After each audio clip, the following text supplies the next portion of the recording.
Many thanks to all, and it's a pleasure that I'm able to be here to talk to you today. I did make a slight joke, but I'm not sure if it was actually understood before, that this has always been an open house, because I think 30 years ago I was able to walk in and walk through this house. But I would like to take this opportunity to congratulate also the Darvas House for the wonderful surroundings we now have here, because I think there's a big difference between the open house of 30 years ago and this wonderful museum you have today. It's also wonderful to be able to talk together with Paul and Juliet as well. Okay, so I was thinking a little bit about what I would show you, and I've worked very much with a Transylvanian architect called Károly Kós, and I've been thinking about, connected to his work, much of what we've been doing is finding things that have been lost, making things again that have been broken, putting them together, trying to understand them and experience them. And I think this building itself is a very good example of that. It's where something which in a way was lost has been found again. And the other thing is that often we talk about people as architects, for example, and forget that at this period in time we're talking about today, the environment was much more than just the buildings or so on. We see from the landscape, from society, from the buildings themselves, right down to the door handles, the furniture and the way we live, the clothes we wear. It was a complete idea of design, but maybe an idea for society as well. And I think I'll try and go ahead with some of these. But in 2005, for example, there was an exhibition in Los Angeles called the Arts and Crafts Movement in Europe and America. And for example, Károly Kós was exhibited there, as well as Macintosh, and many other people from different countries around the world. And they were building designs, but much of the exhibition was furniture and objects from within houses. And I think it sums up very much that this was a type of brotherhood or sisterhood or cooperation between artists around the world who were dealing with a changed situation. And this situation was one where it was connected to the lifestyle and the changed lifestyle. So in a way connected to these displaced people who were coming from the countries into the cities and populating them, and trying to find a way for an experience of some type of beauty or quality of life. So many of these artists were working on this, and this is actually an exhibition we made last year, and it shows some furniture by Károly Kós. Now, Károly Kós was born in 1883 in Timișoara, and he spent some time in Sibiu, and then he finished his school in Cluj. But he studied in Budapest from 1902 to 1907. So he was 25 when he finished university. And by the time the First World War had started, he had designed some of these buildings, and these buildings had also been built as well. And if we look at those, not only are there houses and parsonages, but there are schools, housing estates, community centers. And many of these types of buildings are connected to different needs in society, where people want to gather together or see and talk about art or have gatherings, talk about culture, or learn. So for example, the school he designed was one of 40 schools that were built in Budapest in 3 years. So this is a time of very big change in society. But of course, the First World War changed a lot of these things, and he had a very interesting situation. He went to Constantinople for 1.5 years. And then after that, he had made this small house in the country near the village of Stana, which is on the border of Szilágy County and Cluj County. not far from the railway station. And he didn't even have electricity there, but he built it and he had 4 children. And he sat in it because these artists often liked to think that they were part of nature and the landscape. And this house was in this situation. So he moved there and he started to see what he could do. And so I'm just going to show very quickly that he lived until 1977 and he worked all through those years. So he's a very rare example of an arts and crafts person who lived through the 20th century and was able to continue these ideals over a long period of time, and also showing and demonstrating how these could be achieved, which is very difficult. So here we see he designed a lot of houses, but on the right, on the left, we see images which are actually published in little books which you could distribute, because the idea was build houses which you can build with your hands, but also which fit into their surroundings. And, you know, and this was a way of propagating that. But he had to design many schools, because we know that education was very important for everyone in the villages. This is actually a primary school in Oradea. And as well, he made a small farm for himself, and he was very much involved in agriculture and teaching people how to improve the way of farming and the types of buildings as well. But of course, as well, he was also, you know, working with his handicrafts and carving. He was also very much connected. This is the Romanian church in Vernaculare, which is just near Cluj. And this was a 15th century building which he had worked on the historic alterations of, and so on. So he was involved in historic conservation as well. But he was also involved in making artist societies. So here we see his example for the gallery in Cluj, which is still existing today in the city park, and it's used by the artists and the university today. But he was making magazines and writers' groups and so on. And say, for example, this is one of the buildings, it's a historic building in Cluj as well. He was involved in the restoration of this. But alongside, he was always interested in the rural environment.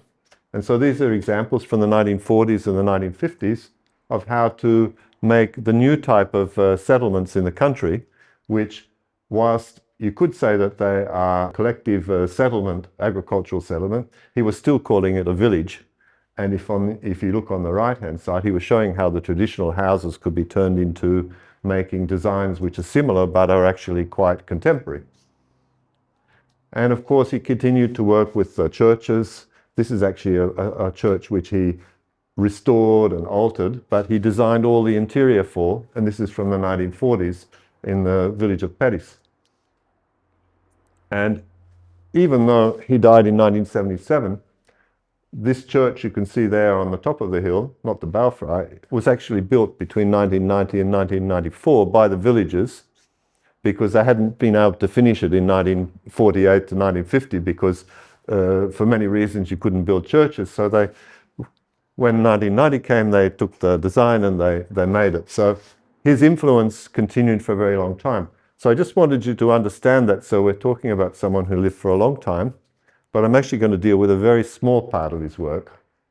Very important in understanding the ideas of people like Károly Kós is that we live in a cultural landscape.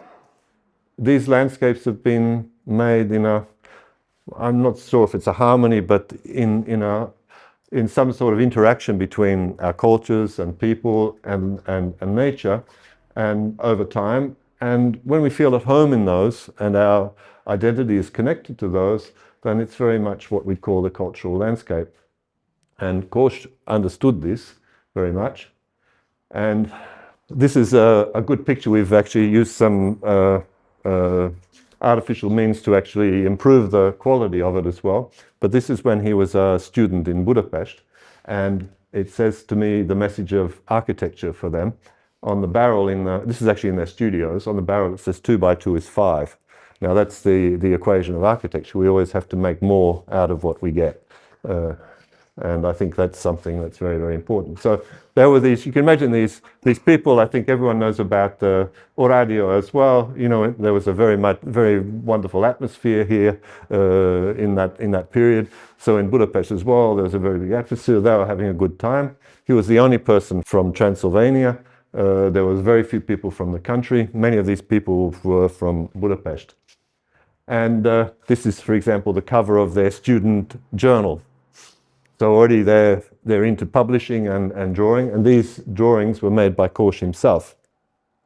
And what did they do? They convinced each other that they would go visiting Transylvania, and you can see they have their bags and whatever, and they're going to do some drawing and so on. Now, we know that, and we saw already in the previous talks, that many artists were already visiting Transylvania to document things. So here we can see some images by Kurosvai Krish on the right and by Sándor Nagy on the left. These are from the Gödöllő artist colony, and they're from the Kalata region, these images. The church in the middle is the one in Hueden. And so when Kós and those went drawing, these are some of his drawings from 1907. So you can see one, this is the, I can't remember in Romanian the name of the village, it's Torocko in Hungarian. And these are some of the houses he was drawing. It's very important for them because they thought that there was some type of source for a new type of contemporary architecture that could be found in the traditional forms. And we know that, you know, even Picasso and people like that, they were looking at different cultures for finding the sources. Well, in Hungary and in these regions, people were going back to their own sources. But if we continue through them, and they're wonderful little drawings, you see that they were drawing very much the insides. But sometimes when you look at the notes, it also has the names of the owners of the houses, and you can understand that probably they were drinking a lot of palinko as well, and talking with these people as well. So it was much more not just the artifacts, but it was the environment and the atmosphere that they liked. And of course, in 1908, he made a beautiful little book out of these drawings and text, which was very well received. Now, it's one thing to look, but it's another thing to want to make something new. So in 1906, this is a student design for a small house in a new style. Now, I always say, when I'm talking about this in large cities, particularly in say, for example, in Budapest also, that in those types of situations, people in the cities, especially these people who come from the country, didn't have houses to live in. They were put in, you know, these big buildings where, you know, there wouldn't even be toilets and, you know, no green and so on and whatever. So just the fact that we are designing a house for someone is saying something about a new type of living, you know, and there weren't really prototypes for that. There may have been in greener Albion and its environs, but in this part, the only place where you found this was in the villages. So that's why it was very important for them to visit the villages.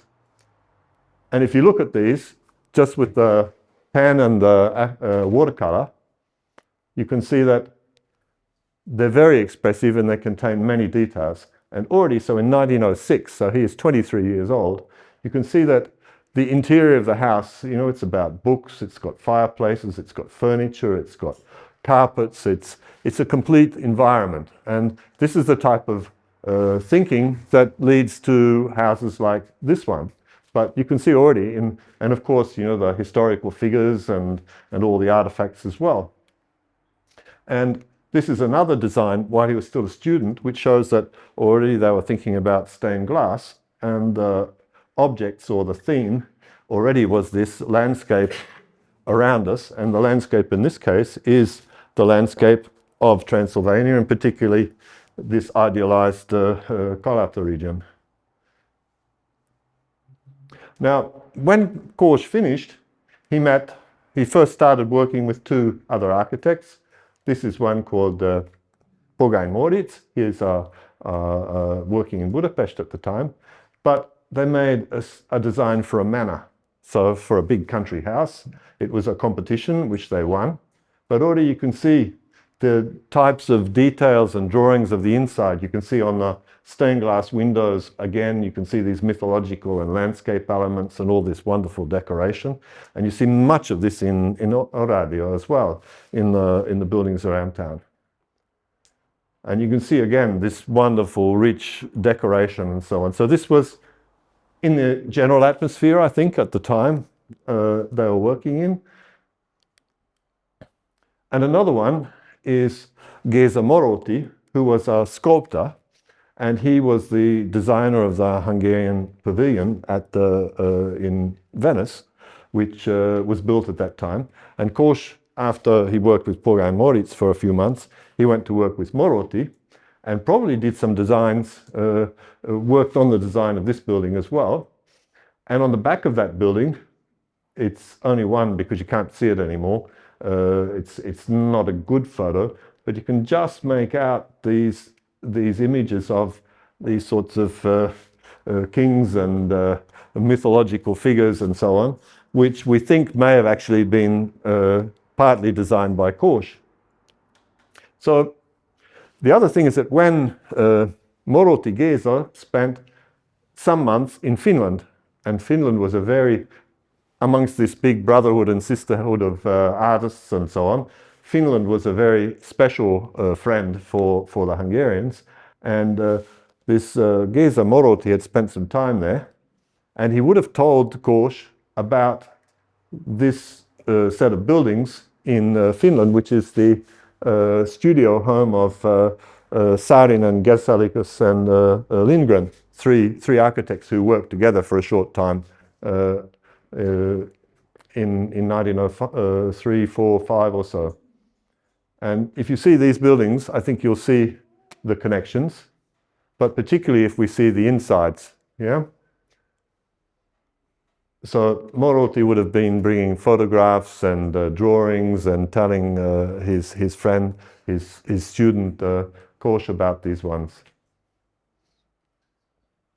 And I think you can see the connection with this house as well. And this wonderful combination of craft. So we have this in the background, and we have this young architect, and we're into 1908, so he's 25 years old. He's coming from this wonderful cultural landscape. This is the church in Valény. It's the Reformed church. And he gets a commission in Budapest to design the zoo. It's an opportunity to take this whole landscape from here and take it there. And this is the birdhouse, which I think is the most important one. You can see the direct references to the churches from Transylvania. But this is the pheasant house, and this is the small rodents house. So there were many of these small buildings, and this is in this very fast, very quickly developing city. And this was sort of like a new type of architecture in that. And of course, they could show that they could draw very well. This is the deer house. And you can see that you sort of feel that they've been looking at houses in Transylvania. And this is as we say, the buffalo and bison house in the Budapest Zoo. But of course, it's neither a buffalo or a bison in the foreground, but it's actually the water buffalo, well, the hippopotamuses. Okay, but you can see the wonderful drawings they were making, and they were making these drawings very quickly. And already on these drawings, this is an enlargement of part of it. You can see, we heard about Walter Crane and those, and the nursery rhymes and so on. So you can see already that these buildings have,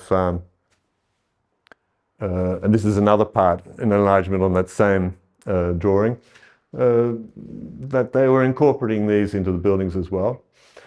But I've brought these along as well because I've never been able to find whether these actually were finished. But these are some of the decorative paintings from the Budapest Zoo.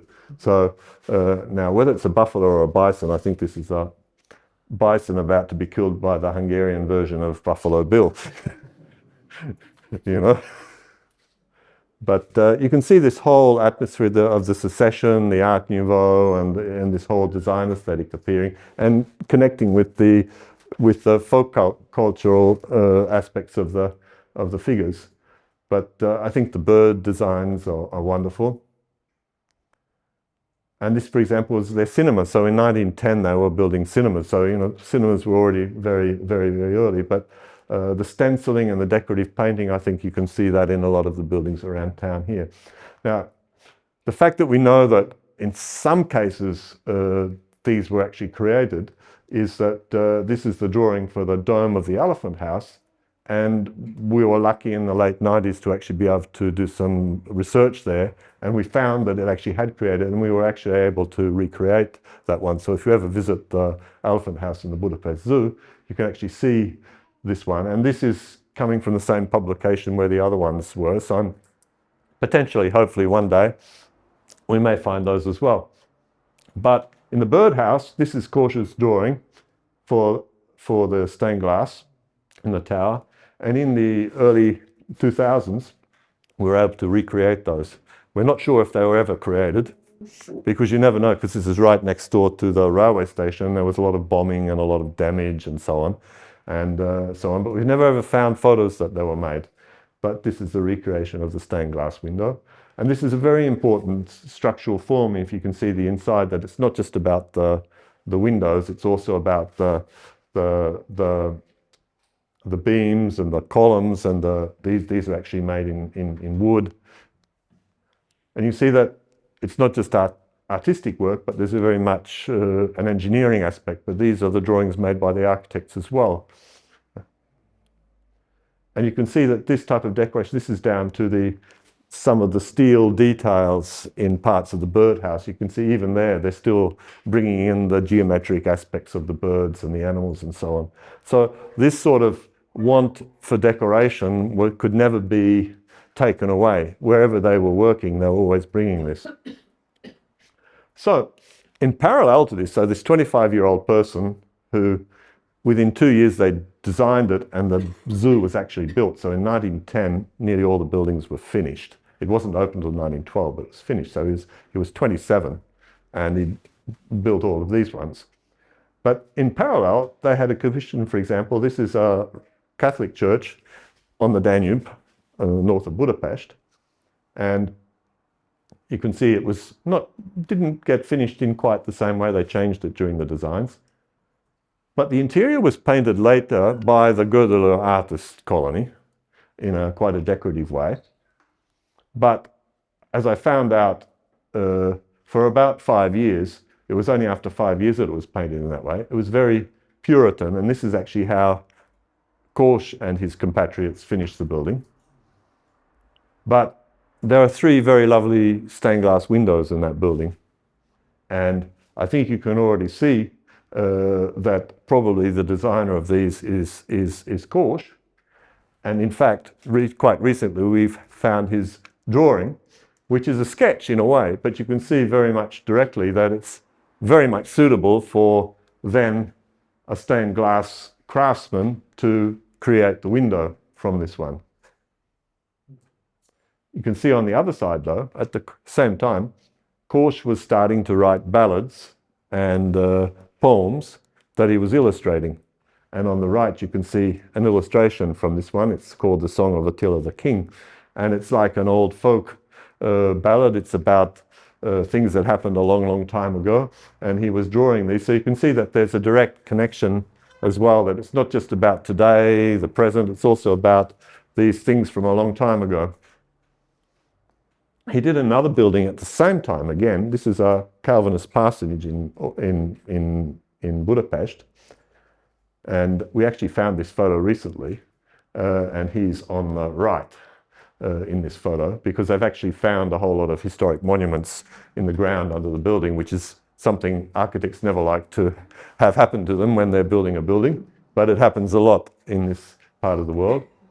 But in this building, there's some wonderful stained glass windows, and I thought you'd like to see them, because these actually were finished, and they're in the dining room on the upper floor. And I put these ones together. We were able to photograph them very well because we were lent them for an exhibition once, and so we were able to do some proper photographing of them. So you can see already there's the floral, but in 2 of them you could see the bird, the raven or the crow. And the crow became a very important bird for Kós. But of course also the magical deer. And I think the use of these stained glass windows was very, very, very special. Now, in the exhibition last year, you can see this is actually an enlarged large watercolor and some screens in front. But I was talking about this mythological ballad that he'd illustrated.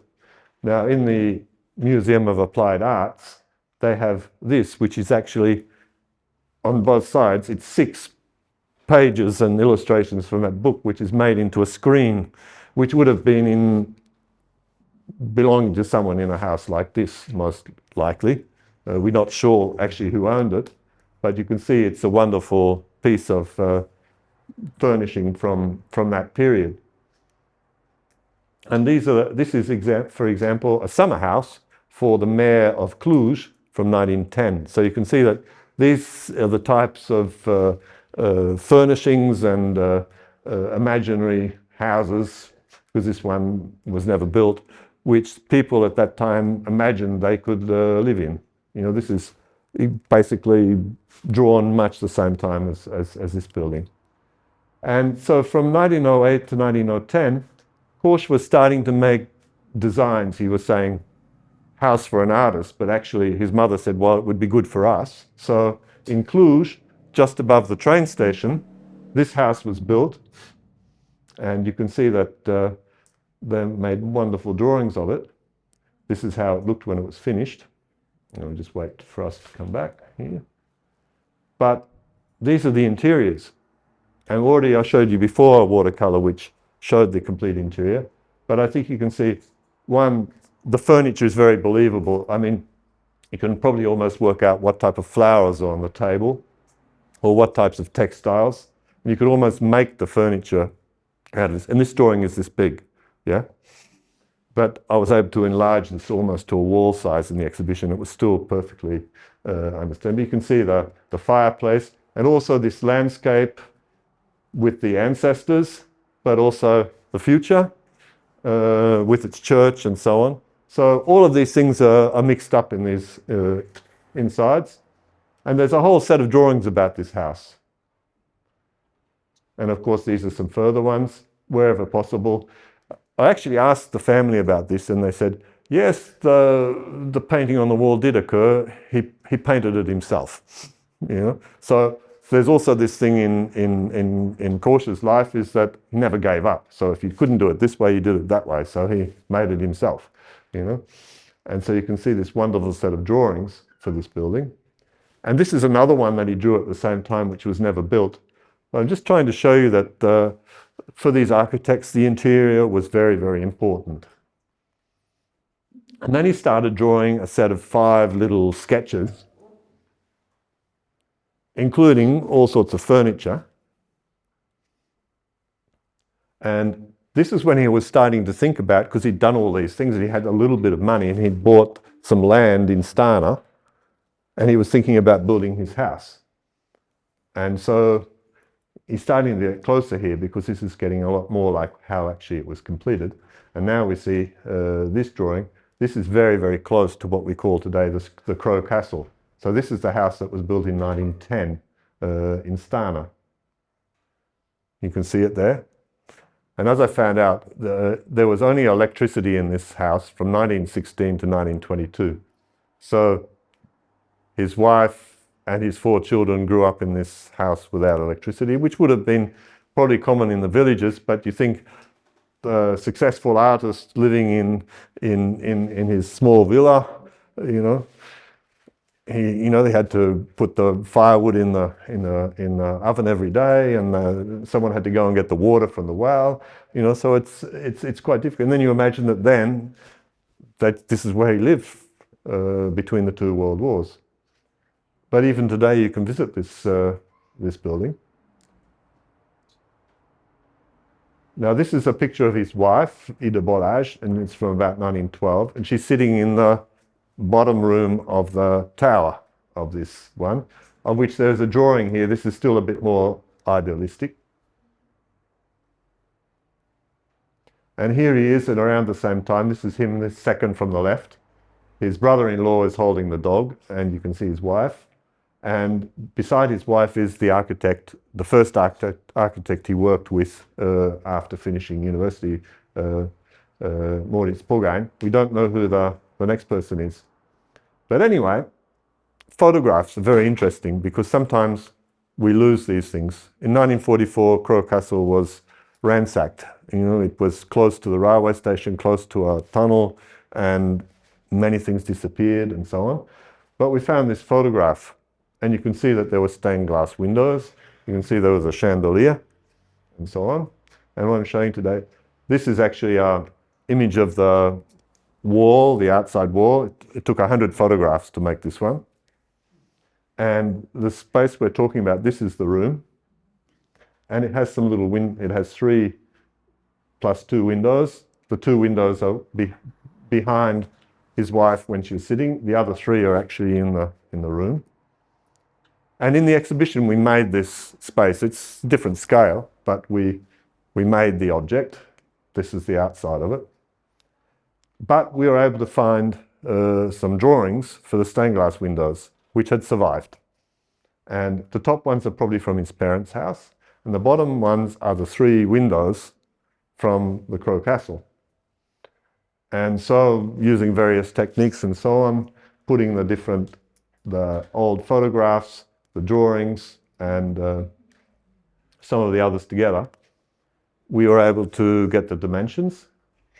And then, in one of the villages here, there is a stained glass artist who understands how to do these things. And so he started to make these windows. This is the first stage. At this stage, when I saw this, I thought, it's not going to work. It's not going to be any good. But he made them the same way as the original ones were made. This is the next stage. They put it in the kiln. They fire it many times. They scratch. They do it again. You know, it's quite an interesting way of doing it. And then the color's not quite right on the images, but this is how they ended up. And you can see they're wonderful stained glass windows.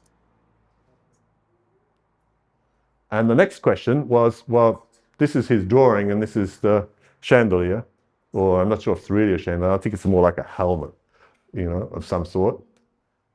But this is the one which comes from this photograph, you know. And so, you know, we're spending all our time thinking about it and trying to draw the parts. And I'm got the photograph in the program and I'm doing the drawings and so on to reconstruct the geometry. And then there's a blacksmith in near Svantagörge who has made many of these pieces by Károly Kós. He's reconstructed a lot.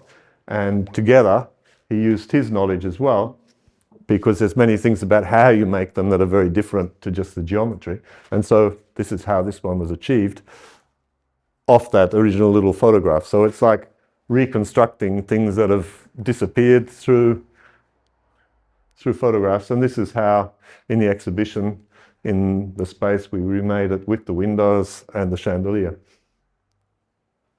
And this is George Nagy working. He's the person who made the chandelier. And these are some of the pieces of furniture which show a lot of that the 20th century was a difficult time, so they're not in so good condition, but this is some chairs and some cupboards from this building, from the Krói Castle.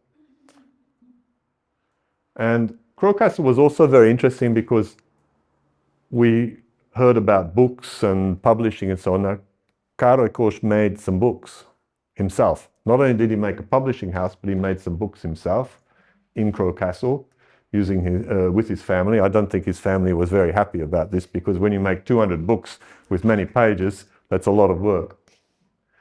But some of the first ones he made were just one copy and handwritten, and then they were republished. This is one which has a map of the whole region. It's very interesting. It was made in 1912, and already he has an image of his little Krói Castle in there, which is saying that alongside all these historical buildings, his little home is part of this landscape. So it's something very important about how you write yourself into your surroundings. But you can see the wonderful text, and this is the wooden church, the Romanian church from Tura, and this is actually in Bucharest in the open air museum. You can see this church today, and Kós actually helped to take it there. But originally he wanted to buy it for his wife and put it next to Kő Castle, but he wasn't able to do that. And then as we went on, this is 1950, this is another single book, Testament and Agriculture. You can see he's starting to think that it's not just aesthetics, it's about surviving and it's about working with the land and so on. And this was very important for him. But this is a book, I forgot to bring it because it's actually mine, but this is the one, he made 200 copies of this book in Kő Castle. And it's made with, and the second one, the second page says, it's called The Stones of Transylvania. And the second page says, the stones of Transylvania speak, you know? And I think it's very important that, yes, the buildings tell us a lot, you know, and you can read them and you can listen to this story. And at the end, and then it says that this book was made in Kő Castle in 200 copies. But the very important thing about this, and we heard this, I think, in connection to Béla Bartók, is that Kós believed that Transylvania was an intermixing of the different cultures and that they had influenced each other. And so in this book, we see the Hungarian buildings, the Romanian buildings, and the Saxon buildings together. And not only that, the small house is the same size as the clock tower in the Saxon church. So there's no hierarchy in scale, and there's no difference between the different cultures. And this was his idea, that Transylvania was this separate autonomous region.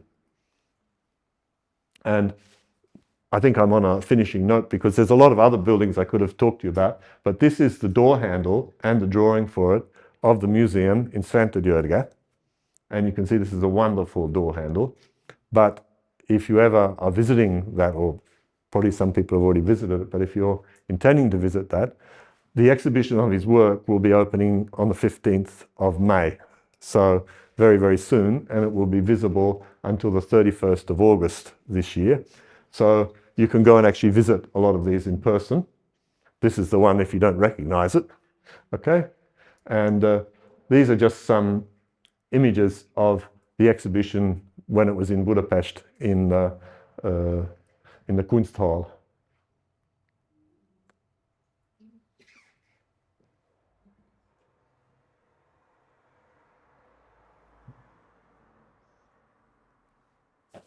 And it's sort of available in English, but if anyone's interested and they go to this site or just write virtual archive Kós Károly, we have a lot of his drawings and images are already available on the net. Okay, so this is a very small part of his work. It's one that's not been, it's the first time I've actually presented more of his craft work. And but don't forget that he's someone who lived until 1977, and he still has a very important influence, I think, on sustainability, on how to work with communities, understanding our landscape and so on. And I think in that respect, he's very influential. But as well, we can see he made some lovely little pieces of craft work as well. Thank you very much.